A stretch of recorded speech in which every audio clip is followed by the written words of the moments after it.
It's Pete from Cheap Homesteading, and today we are going to be bottling up some maple syrup. Last night we boiled to about 10 o'clock and it was just too late to bottle it, so we thought, you know what, tomorrow we're going to bottle it. So I'm going to show you how I do it, how we're going to reheat it, filter it, and bottle it.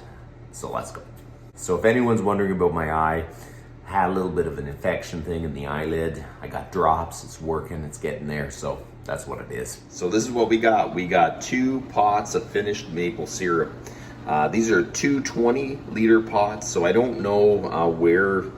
I'm sure they don't make it go right up to the brim, so that's probably close to 20 liters in each pot. So that is a really good sugar content because we boil 1,400 liters of sap, and I was thinking we're probably going to get 35 liters of maple syrup, but you know, I think it's a little bit over, but you just don't know until it's actually in the bottles. So the first thing I'm doing is going to reheat it a little bit so it gets a little bit thinner so it can actually go through the filter. I'm going to run it through kind of a bit of a pre-filter first. So then we're going to run them through the felt filters, and then it'll be ready to reheat and bottle. What I like to use is a measuring cup with a hooked handle. So when you're done, you can hang it in the pot. It makes it easier so you're not dripping it or putting it on a plate, which kind of end up wasting some maple syrup. So I just heated it up a little bit. I'm going to take this maple syrup and I'm going to pour it through one of the pre-filters. I kind of want to get rid of most of the big chunks before I put it through the sock. When you're doing this much, it takes a lot of socks because the socks start to get plugged up. So if I can stop just a little bit of that, it'll go so much quicker on the second phase of filtering.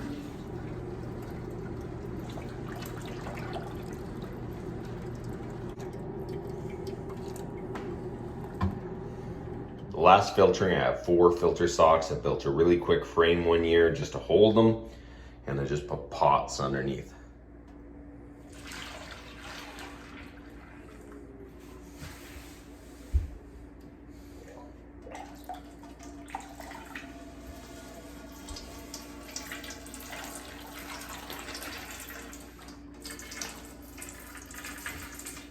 You allow it to drain through for a little bit, and then if it looks like it's kind of stopped going down because the pre-filter's kind of plugged, I'll kind of lift up on the sock and try to get some of it out through it. So we're reheating the maple syrup to get it up to 211, and the hydrometer's floating and it's right on the line, so it is ready to bottle.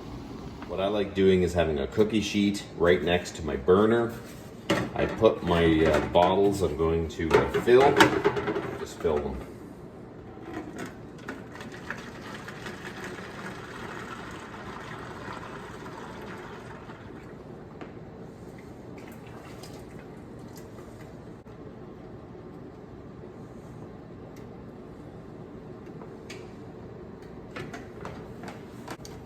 Get a new seal cap, screw it on, and lay it on its side so it'll seal the cap.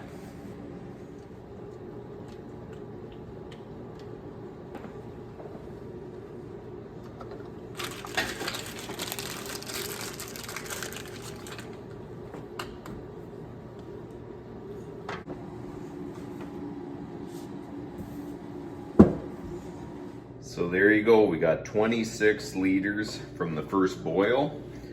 I did have 1,400 liters of sap, so I think the sugar content was a little lower, but it is definitely a good haul for the first boil. I just wanted to show you guys how I process and bottle my maple syrup. If the weather holds out, we possibly will be boiling next weekend, which would be really good, but you just never know how the weather will turn out. The sugar content of the maple syrup must have been down. I was kind of calculating on if you had 1,400 liters of sap, that you'd have probably 30 some liters of maple syrup. It's a little below that, but it definitely is a really good haul. We could possibly have another boil next week. If the weather holds out, you just never know. It'd be kind of nice to get one more boil anyways. But that's about enough for today. You guys have a good one.